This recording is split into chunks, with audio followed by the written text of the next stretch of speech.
Coin Grading Guy here, back with another episode of Coin Show Pickups. And what I have for you today is a 1921D Denver Morgan Dollar Mint State 63.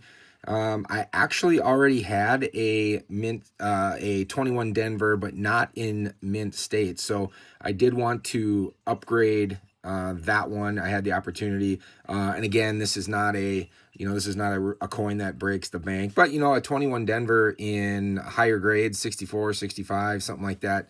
They do get spendy because apparently the notorious for, I guess, some flat strikes. And you can see kind of on the reverse there in the Eagles feather, chest feathers, that's kind of flat.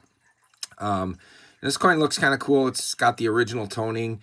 The reverse looks actually, pretty good. The obverse, I don't, 63, you tell me if you think this might have been a little overgraded, but maybe they, there's some, if you look near the cheek and the neck where it comes together, there's some scratches and some dings, whatever there. But, you can see there that the luster is pretty much all there all the way around. So figured I'd pick it up. But I do also want to take this opportunity to talk about, if you are new to this, a lesson that I learned when I was new. And again, I guess I'm still new. I've only been doing this about a handful of years if you've been following along. But the coin I wanted to upgrade was this one right here. And the story behind this coin, back when I was new and I was just kind of dipping my toe in the water and how does this whole thing work, coin collecting, all this stuff, I ended up buying this raw from a dealer. And more for just so I could dip my toe in the water about how does buying coins work and, sending them off to grading and things like that. And, if I was made a huge mistake, then I wasn't going to be, it wasn't going to be that big a deal to me. And so that's what I did with this one. And the one thing that caught my eye, or something that I've learned about this, is when you're looking at like luster and it's maybe kind of a slim margin between maybe an AU and a Mint State coin. The one thing I'll point out to you, if you're relatively new, is if you pay attention to the behind the hat and by the U, the M, and the star there.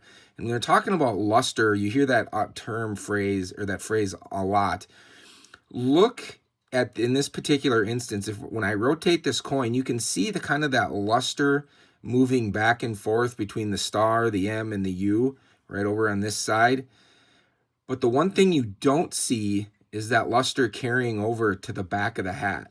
If you can see that, you can see that luster, there's just nothing there reflecting that. And that would be wear. How the wear got there, I have no idea, whether it was circulation or who knows. But nonetheless, they look at this and I can see that in that instance, there's some wear there.